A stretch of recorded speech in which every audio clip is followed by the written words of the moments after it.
Ya pemirsa, pemerintah melalui Bank Indonesia baru saja menurunkan suku bunga sebesar 25 basis poin atau menjadi 6%. Angka ini pun sontak menjadi angin segar bagi para pelaku industri maupun masyarakat yang ingin mengambil cicilan. Karena sudah 3 tahun, Bank Indonesia tidak menurunkan suku bunganya. Angin segar ini pun berhembus kepada sektor-sektor usaha lainnya, salah satunya adalah sektor properti. Karena penurunan suku bunga ini membuat beban kredit menjadi berkurang di tengah angka properti yang makin meningkat. Lantas, apakah ini saatnya untuk mengambil KPR?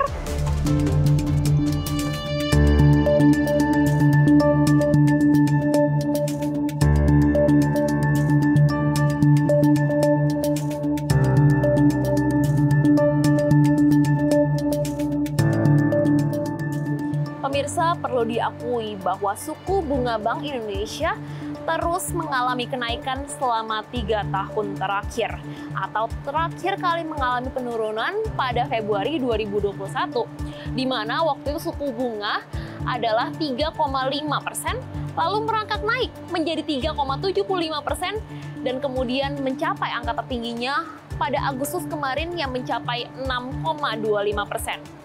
Hal yang sama pun terjadi di Bank Sentral Amerika atau The Fed yang mengalami kenaikan tertingginya pada Agustus kemarin yang mencapai 5,5%. Beruntungnya baru-baru ini baik Bank Indonesia maupun The Fed sama-sama menurunkan suku bunga mereka.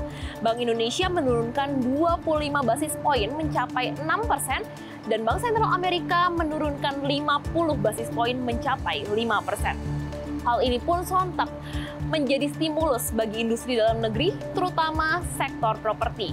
Karena sektor ini sempat lesu dalam 3 tahun terakhir karena kenaikan suku bunga secara beruntun.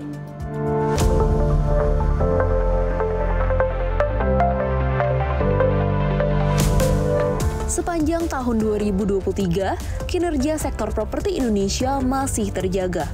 Hal ini terlihat dari PDB sisi pengeluaran untuk perumahan dan investasi bangunan masih mengalami pertumbuhan terbatas selama 9 bulan pertama 2023.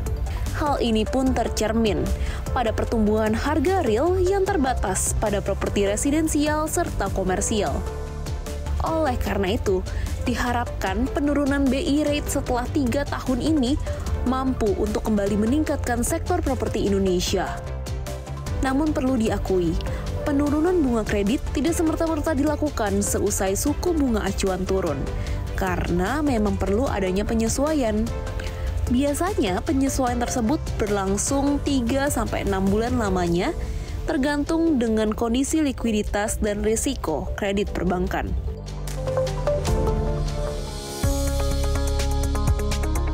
Ya pemirsa, seluruh penjelasan tadi membawa kita ke satu pertanyaan utama. Apakah ada waktu yang tepat bagi kita untuk mengambil KPR? Karena perlu diakui bahwa The Fed atau Bank Sentral Amerika yang menjadi rujukan bank sentral di seluruh dunia diprediksi akan kembali menurunkan suku bunga pada November mendatang. Lantas, apakah saat ini saat yang tepat bagi kita untuk mengambil KPR atau kita perlu menunggu sebentar lagi? Dan ini adalah jawaban dari financial expert CNBC Indonesia, Aulia Akbar. Oke, jadi kalau misalnya kita tanya apakah saat ini adalah saat yang tepat atau tidak, balik lagi kebutuhannya seperti apa. Kalau memang kita adalah person yang mungkin sudah butuh yang namanya hunian, ya let's say mungkin sudah berumah tangga, ya, tapi sekarang masih numpang sama orang tua, terus habis itu sudah punya anak, orang tuanya juga ada saudara kandung, rumahnya itu mungkin sekitar 72 meter persegi, otomatis kita butuh rumah di situ. Cuman balik lagi, apakah kita harus beli? Nah, sekarang kita harus lihat dari kesiapan finansialnya juga. Bisa jadi cuma ngontrak atau sewa doang, itu sudah tercukupi atas kebutuhan papan kita. Nah sekarang memang benar suku bunga lagi turun ya. Lalu nanti kita November itu ada cut rate juga ya di Amerika Serikat ya, di The Fed ya. Dan biasanya pemotongan suku bunga acuan The Fed itu akan diikuti juga sama bank sentral di Indonesia gitu ya. Cuman kita harus lihat lagi sekarang ini kan juga dolar lagi menguat ya dan rupiah juga lagi agak melemah. Nah di sini kan biasanya kalau udah kejadian seperti ini ya pemerintah akan cari cara bagaimana untuk menstabilkan rupiah itu. Jadi kalau misalnya bisa jadi mungkin malah pemerintah nggak ada cut rate di situ, malah tetap ditahan untuk sekian, untuk 6% saat ini. Nah, Sekarang bagaimana kalau memang yang sudah pengen beli rumah? Saya rasa nggak, ya harus survei, mau nggak mau ke setiap bank ditanyain berapa rate-nya gitu. Jadi memang sudah harus rajin-rajin survei. Nah, so dia harus cari cara dan cari tahu kapan waktu yang tepat untuk ngajuin KPR. Ya, di situ ya mungkin pada saat suku bunganya lagi turun. Kalau sekarang kalau saya lihat masih agak tinggi sih suku bunga ya. Dibilang waktu kemarin sempat udah ada penurunan, tapi tetap aja masih di sekitar 6%. Mungkin bisa cari waktu yang tepat. Nanti kita lihat bagaimana ke depannya. Cuman balik lagi ya, itu juga ada faktor inflasi harga rumah juga.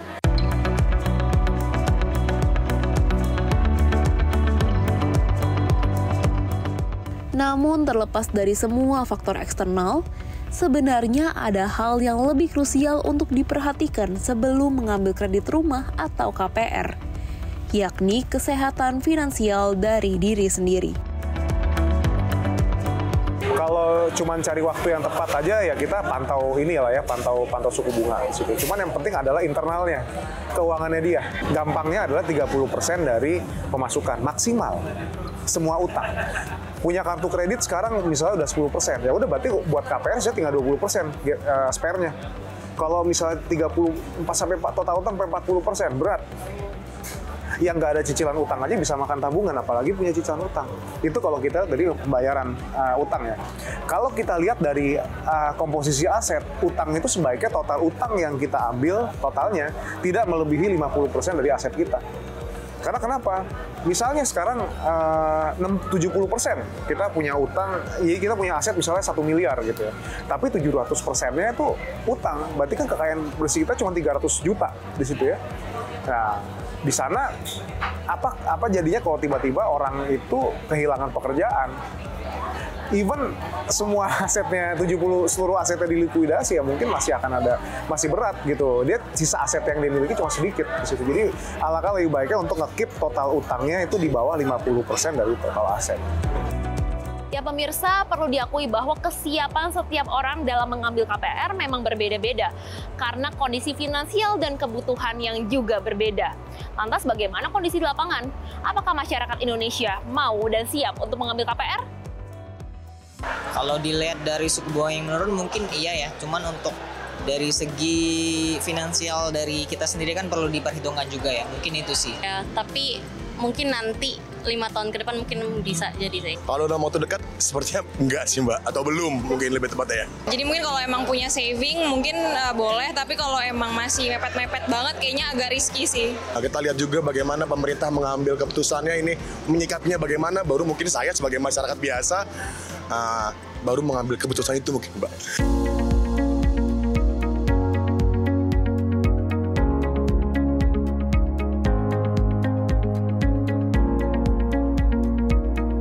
Pemirsa, perlu diakui dengan BI rate yang menurun saat ini memang menjadi stimulus bagi dunia usaha dan digadang-gadang menjadi waktu yang tepat untuk mengambil KPR.